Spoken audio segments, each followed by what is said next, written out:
बिस्मिल्लाहिर्रहमानिर्रहीम। Total physical response method या TPR دې ته ویلی شي. د دې په حواله سره لږ بحث کوو چې ستاسو کانسپټ پرې کلیر شي.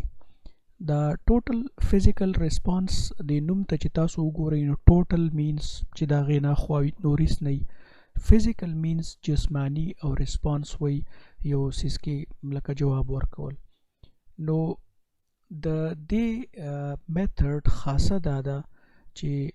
وایي چې تاسو کله لینګویج ټیچ کوئ نو تاسو به لرنرز یا سټوډنټان چې دي نو هغوی ته به داسې ماحول ورکوئ چې هغه تاسو له فزیکل ریسپانس درکړي. مخکې چې زه تاسو ته اوس د دې لږ تفصیل درکړم نو تاسو په دې باندې پوه شئ. دا سوچ چې دی نو دا جیمز ایشر یو پروفیسر و د سایکالوجي په کیلیفورنیا کې، نو د هغه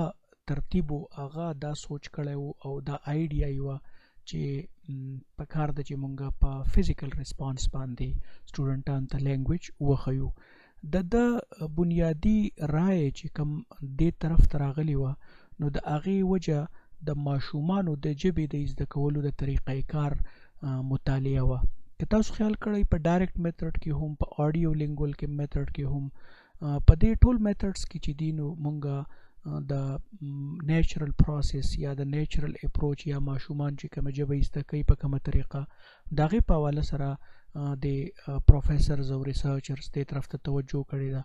جیمز ایشر چې دی نو هغې لږ یو سټیپ اهیډ په دې سینس کې لاړ. د دا وی چې دا ماشومان چې کله ژبه زده کوي نو که دې ته تاسو وګورئ نو دا لاول فزیکل ریسپانس ورکوي. لکه مثال کې طور پر تاسو ورته وایئ چې یاره دا کار وکړه نو هغه کار کوي، وربل تاسو له ریسپانس نه درکوي. لاول هغه نه پوهیږي، هغه صرف ستا هغه ورډز انټرپریټ کوي او د هغې په بیسس باندې چې کله هغه تا له ریسپانس درکړي نو د هغه ریسپانس په بیسس باندې ته دا ډیټرمین کوي چې یاره دا ماشوم په دې خبره باندې پوه شو او که پوه نه شو. لکه فار ایگزامپل ته ورته وایي چې کینه او دی کینیو نو اټ مینس چې دی پوه شو. که فرض که ته ورته وایي چې وخوره او دی روټۍ خوراک شروع کړي نو اټ مینس چې دی خو دی دا کم کینی چې یا دا دی چې خوراک شروع کوي نو دا بیسیکلی د جیمز ایشر مطابق فزیکل ریسپانس دی. نو د آرګیومنټ دا دی چې ماشومان کله ژبه زده کوي نو وربل ریسپانس ډېر لیټ راځي. دی لاول فزیکلی ریسپانډ کوي د خلکو کمانډس ته یا د خلکو خبرو ته، او ان د مین ټایم وایي د ده په دې ذهن کې د کاګنیټیو میپینګ کوي، د دې خپل ذهن کې د دې لینګویج او د دې کمانډس او د دې الفاظ د دې ترتیب د دې یوه نقشه جوړوي. او کله چې دا نقشه امپلیمنټیشن لیول ته راورسي چې لکه د دې نه بیا دا ماشوم سینس کله جوړولی شي نو سلولی اینډ ګریجولی مونږ دا نوټ کوو چې هغه ماشومان بیا خبرې هم شروع کړي. نو ان دیټ سینس د جیمز ایشر دا رایه ده چې کله مونږ خلکو ته لینګویج ټیچینګ کوو په فارن لینګویج کې په کار دا ده چې مونږ د فزیکل ریسپانس نه د ماشومانو په ترتیب شروع کړو او په دغه طریقه باندې سلولی اینډ ګریجولی بیا دا لرنرز چې دي نو دا به په ژبې د اوري لکه چې واوري ډېره زیاته واوري په هغې باندې فزیکل ریسپانس درکړي نو یو وخت به داسې راشي چې بیا به دوی وربلي هم د دې هغه کامپیټنس لیول به بلډ شي. نو په دې فورت پوینټ کې هم دغه سیم خبره ده چې د ماشومانو په طرز باندې لکه د ماشومانو د ژبې زده کولو په حواله سره جیمز ایشر دا یو پوینټ آیډنټیفای کو چې لاول فزیکل ریسپانس او د هغې نه وروسته په قلاره باندې بیا وربل ریسپانس ته ماشوم جوړیږي. اوس د ده بنیادی طور یو د دې ټوټل فزیکل ریسپانس میتھډ دپاره یو جسټیفیکیشن دا و چې ټیک ته چې موږ خو نیچرل میتھډ په ډایرکټ میتھډ کې په آډیو لینګول میتھډ کې هم فالو کوو، خو په هغې کې موږ د دې دا سپیرټ نه فالو کوو کوم چې د فزیکل هغه سپیرټ دی. او د دا وی چې د دې د وجې نه په کومه طریقه باندې چې مونږ د لرنرز ته لینګویج ښیو نو دوی د سټرس په ماحول کې لکه په دې باندې یو پریشري او چیلنجینګ سچویشن او بیا د رایه دا و چې کله ماشوم ژبه زده کوي نو په دا سټرس نه وي، هغه ماشوم تش اورېدل کوي او اکارډنګلی په هغې عمل کوي، نو هغه یو سټرس فری یو صورتحال نه هغه هغې د لپاره پریپریشن کوي، نه محنت کوي، نه ګوټه لګوي، بس خلک ورسره خبرې کوي او هغه ریسپانس ورکوي او لیټر اون هغه بیا هغه وربل کامپیټنسي بلډ شي. نو دغه شان دی وایي چې دا عام طور چې کوم مونږ لینګویج ټیچ کوو نو په دې کې د سټرس دا ایلیمنټ دی کوم چې ختمول غواړي او دا د هغه په حساب باندې یو ان نیچرل سچویشن جوړیږي. او بیا د بل خبره کوي چې لکه ماشوم چې کله دی ژبه زده کوي نو د دې زده کړه کمپریهنشن بیسډ وي، لکه دی چې لیسننګ کوي نو دی د هغه لیسننګ نه ځان له مطلب راوباسي، ځان له یو مانتې راوباسي، په هغې ځان د پوه کولو کوشش کوي او د هغې نه بعد په هغې باندې عمل کوي. نو دغه شان لرننګ چې دی د فارن لینګویج دا هم کمپریهنشن بیسډ پکار دی. او په دې کې که فرض که تاسو په کلاس کې دا اپلای کوئ نو په کلاس کې به ټیچر دا داسې اپلای کوي چې هغه به سټوډنټس له کمانډز ورکوي او د کمانډز په بیسس باندې به هغه فزیکل ریسپانس په هغه ته میلاویږي. لکه د دې خو اکټیویټیز ډېر کېدی شي که تاسو یې ګوګل کوئ نو تاسو ته به ډېر په اسانه باندې آیډیا وشي، خو لکه څنګه چې تاسو ته ما ووایي چې کېنه، پاسه، دروازه بنده کا، داسې قسمه کمانډز چې دي نو لکه دا ډېر په انیشل سټیجز باندې په بګینرز دپاره د ینګ چلډرن دپاره داسې زیات دغه دی. بیا ډیفینټلی چې کله لیول سیوا کېږي نو په ایډلټس کې دا پروسس چیلنجینګ وي، ځکه چې ته بیا د ایډلټ لرنرز په بیسس باندې به ته د لینګویج هغه آیټمز آیډنټیفای کوي چې هغه د هغوی دغه زده کړې او د پوهې سره مطابقت ساتي. یا په دې کې داسې اکټیویټي کېدی شي چې لکه اوس فار ایګزامپل ټیچر یو سټوډنټ ته ووایي چې یاره ته پاسه او راشه د بورډ خواله، او نورو سټوډنټانو ته وایي چې کله دا د بورډ خواله راشي نو تاسو به پاسئ، او بیا دې بل سټوډنټ ته ووایي چې اوس ته په بورډ خپل نوم ولیکه، نورو ته ویلي چې کله دا نوم ولیکي نو تاسو بیا کېنئ. ان دیټ سینس لکه داسې یو اکټیویټي بیسډ ماحول په کلاس کې جوړول چې په هغې کې فزیکل ریسپانس سټوډنټان ورکوي. په دې ځای کې چې دی نو که فرض که تاسو د ټیچر رول ته وګورئ نو دا یو ډایرکټر ټایپ وي چې لکه څنګه په فلمونو کې یا په ډرامو کې یو ډایرکټر وي، هغه ایکټرز له کمانډز ورکوي، هغو له سکرپټ ورکوي او د هغې په بیسس باندې سټوډنټان به دا ایکټ آوټ کوي. او ټیچر چې دی نو په فزیکل ریسپانس میتھډ کې به ټارګټ لینګویج یوز کوي، د ټارګټ لینګویج نه به کمانډز ډیرایو کوي. او وربل ریسپانس په دې کې مینډیټري نه دی، چونکې تاسو ته ما ووایي چې دا کمپریهنشن بیسډ دی، لیسننګ بیسډ دی، د سټوډنټ د چلډرن چې کوم دا فزیکل ریسپانس په حواله سره دی، نو وربل ریسپانس په ټوټل فزیکل ریسپانس میتھډ کې په بګیننګ کې مینډیټري نه دی. میبي ایټ سم پوینټ اف ټایم بیا د فزیکل ریسپانس میتھډ دا یوټیلیټي هغه پاتې نشي چې کوم په سټارټ کې، نو په دې وجه باندې به وربل ریسپانس لپاره ډېر زیات دغه نه وي. بیا په دې کې چې دی نو یو فایده دا ده د ټوټل فزیکل ریسپانس میتھډ چې کله سټوډنټان کلاس ته راځي نو د هغوی دپاره ګوټه لګول، نوټس یادول،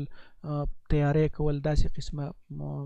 دباو هم په هغه نه وي، ځکه چې هغوی ته پته چې موږ به کلاس ته ځو، کلاس کې به ټیچرس کمانډ راکوي، په هغې باندې به موږ ځان پوه کوو، اکارډنګلی به موږ فزیکل ریسپانس ورکوو، نو نسبتا دا د طالب علمانو دپاره ایزي دی. اوس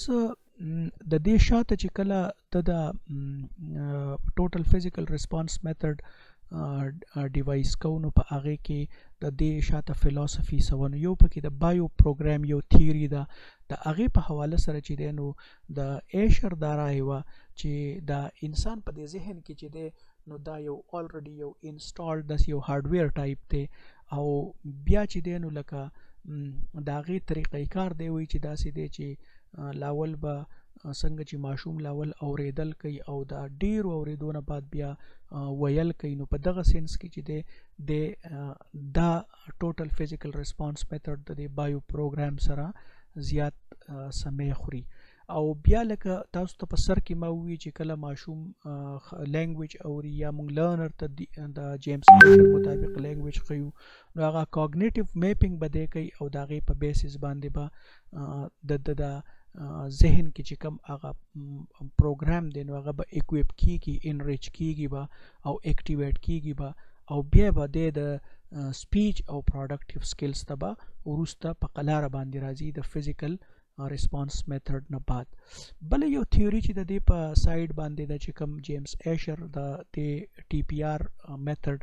د جسټیفای کولو د پاره پیش کړي، نو هغه د برین لیټرالایزیشن ده. د لیټرالایزیشن نه ساده تاسو دا مطلب اخیستی شي چې لکه یو سیز لوکلایز کول، چې په کوم ځای کې یو سیز موجودي نو په هغې کې مونږ هغې ته لیټرالایزیشن، لکه فار ایگزامپل د انسان دماغ دی، نو دماغ خو ټول یو مجموعه ده. اوس په دې دماغو کې د یو خاص اکټیویټي دپاره یو خاص ځای چې دی هغه الوکیټ کول یا لوکیټ کول یا آیډنټیفای کول چې دی، نو دې ته مونږ لیټرالایزیشن وایو. نو د ده دا رایه ده چې د انسان دماغ تاسو لیفټ او رائټ هیمسفیر په سایکو لینګویسټکس کې به هم د دې په تفصیل تاسو چرته مخې له به درغلي، لکه یو رائټ هیمسفیر دی یو لیفټ هیمسفیر دی یا لیفټ او رائټ برین که ورته مونږ ووایو. نو دې دا وایي چې د انسان چې کوم فزیکل ریسپانس ته اکټیویټي ده نو دا د رائټ برین سره تعلق ساتي، او کوم چې د مونږ سپیچ او پروډکټیو سکلز کله کوو نو هغه د لیفټ سره تعلق ساتي. نو د ده رایه دا ده چې لکه زمونږ زیاتتر میتھډز چې دي نو هغه لیفټ برین طرف ته مایل دي، په دې وجه باندې چې هلته سپیچ او پروډکټیو سکلز له زیات امپورټنس ورکړی کېږي. نو مونږ دا قسم لا دا کار الټه کوو، په کار دا ده چې لاول مونږ رائټ هیمسفیر اکټیویټ کو، په هغې باندې د هغه اکویپ کو او سلولی اینډ ګریجولی چې دی نو هغه اټومیټیکلی بیا لیفټ هیمسفیر ته هغه د پروډکټیو سکلز دپاره هغه ټول پروسس حواله شي. بیا دغه خبره چې لکه رائټ هیمسفیر چې دی نو هغه مخکې په کار دی او لیفټ هیمسفیر چې دی نو هغه وروسته، نو اټ مینس چې لیسننګ مخکې په کار دی او پروډکشن بیا وروسته په کار دی. او په دغه کې چې دی همدغه سیم په د لاست پوینټ کې چې کوم د لینګویج ماسټري ده نو موټر اکټیویټیز او بیا به ته به واچینګ کې او لرنینګ به کې، او بیا چې که هغه ځګې ستا کله کمپلیټ شي نو هغه به بیا ستا لیفټ هیمسفیر ټریګر کوي او دغې طرف ته به تاسو چې دی نو پروډکشن ته ځئ. یو بل پوینټ په دې کې کم چې مونږ آلریډي ډسکس کو، خو بهرحال ستاسو په توجه ته بیا راولم، هغه د سټرس په حواله سره دی چې تاسو ته ما ووایي چې یاره د ایشر دا رایه ده چې ماشوم کله ژبه زده کوي نو هغه په یو سټرس فری انوایرمنټ کې، نو دا ټي پی آر چې دی نو دا هم یو سټرس فری انوایرمنټ په دې کې سټوډنټان په داسې په جالي او په خوشحاله او داسې په یو مطلب اکټیو موډ کې سټوډنټان لرنینګ کوي، او د سټرس او د انزایټي لیول پکې د هغې چانسز پکې د نور میتھډز چې کوم په ډایرکټ او یا په نور میتھډز کې کوم خواري ده نو هغه په دې باندې نه. بل دا لاست پوینټ چې دی د سټرس فری لرنینګ دپاره چې دی نو د دا رایه ده چې کوم بایو پروګرام دی نو هغه په کار ده چې هغه مونږ د هغې خیال وساتو، او که فرض کړه اول مونږ رائټ سایډ آف د برین له توجه ورکو نو اټومیټیکلی به د سټرس په دې کمی کې مونږ ته اندازه وشي. نو دا یو څو خبرې وې، دا لاست پوینټ تاسو ځان له په خپله باندې هم کتی شئ، ما وی چې تاسو سره شیر کم د دې ټوټل فزیکل ریسپانس میتھډ په حواله سره. که د چا په ذهن کې څه سوال وي نو تاسو کولی شئ. شکریه.